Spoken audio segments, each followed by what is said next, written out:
With me is Aditi Chopra, very warm welcome, and she's from Superwomen DAO, and I keep following Superwomen DAO.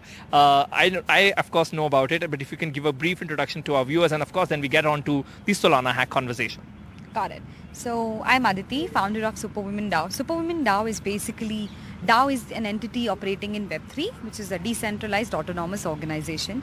We are building Superwomen to onboard more and more women into the Web3 ecosystem when it's just starting in the country right now, via education, hiring, resources, mentors, everything that a woman would need to be empowered to work, operate, build and become a leader in this ecosystem.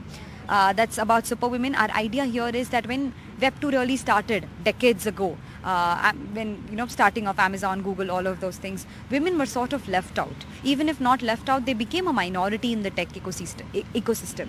But now when we're talking of a new revolution, a new technological revolution, the idea is that the starting line for all genders should be and can be made same. So this is what our vision, mission and objective with Superwomen DAO is. I also run a consulting firm called Moonsort Consulting, where we consult Web2 and Web3 startups in India, Dubai and US. So that's about me. Okay, so now we talk about the Solana Hack. Of course, I gave them a tease in the big stories of the week, but now since we have you, I want you to decode what really went wrong. You know, it's a huge sum, and definitely these protocols are few. I mean, something like Solana, people trust a lot. What really went wrong?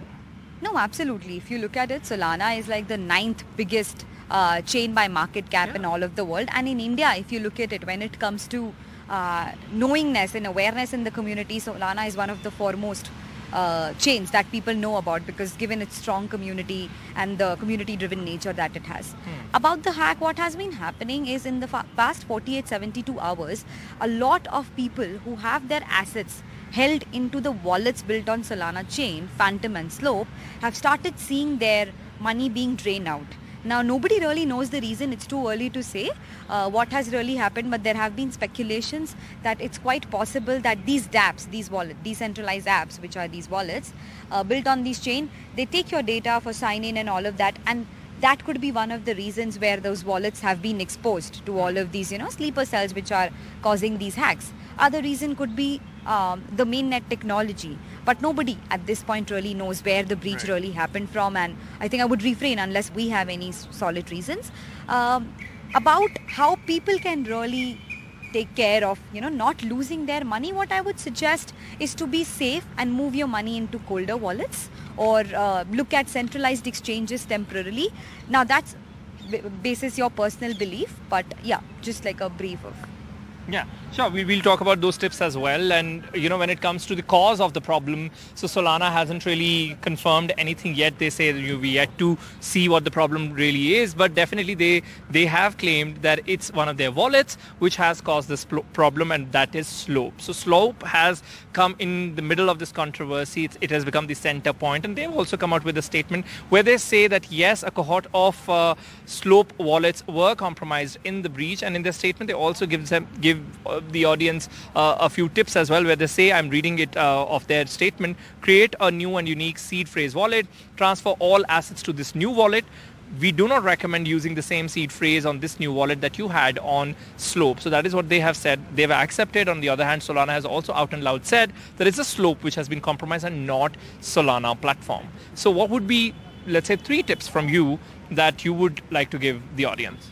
Yeah, I mean, before I talk about the tips, I think it's quite possible that any chain has thousands of dApps built on it really. So if one of those dApps malfunction in a way that people start losing their assets or see any sort of activity, fishy activity happening, it may or may not be the platform. So at this point, there's no scare, there's no need to be scary of any other dApp that you might be using on Slope, on Solana, except for Slope at this point and Phantom. Both of these wallets are also premier, like the foremost and most popular wallets built on Solana right now.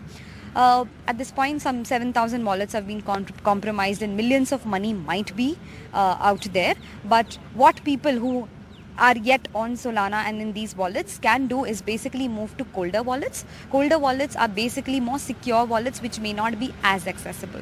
Second thing, like you mentioned about the seed phrase is basically a private key. Whenever you create any wallet entity secure entity on a decentralized chain, they give you a key which is private only to you, not even to be accessible by these platforms. So if you change this, if you do make a new wallet and change these keys, chances are that it cannot really be hacked again. Third thing is not to act upon any of those fishy airdrops that happen really.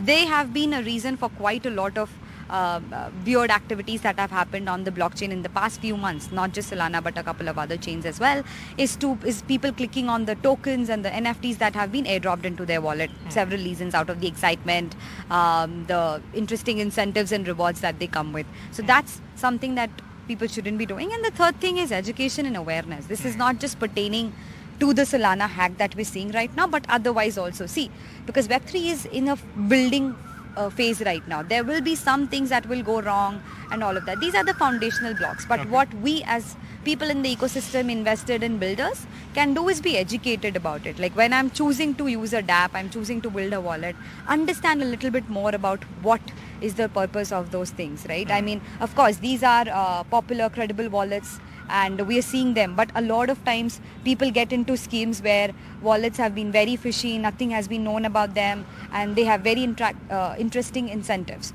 So those would be my 3 starter tips for people. Stay away from too good to be true offers is what essentially she's trying to say. And also to just sum it up, both these platforms, whether it's Slope or Solana, they haven't really confirmed the cause of it or the root of it. But several experts point out that, Slope used to use one platform called Sentry, and that is essentially for mobile debugging purposes. People who use Slope on their mobile wallets, on their mobile apps. So for their debugging of the same platform, they use this service Sentry, which has actually caused a problem. But again, all of these are guesses, and also what experts have been pointing out. We're yet to hear from Slope or Solana for that matter on this. But thank you so very much for this conversation. And once again, on Coffee and Crypto, it's our endeavor to, have women representatives and spokespersons in every episode. That's what we try, because there's a lot happening in this tech space from women, and it's an exciting space that Super Women DAO is in. So once again, congratulations on the work you're doing. Thank you so much for that, and for bringing women and their faces front in front of the national. Go check out their group photo with a lot of smiling faces on Twitter. It's quite a nice picture. But thank you so very much. That's all we had on this discussion. Thank you. Okay, thanks.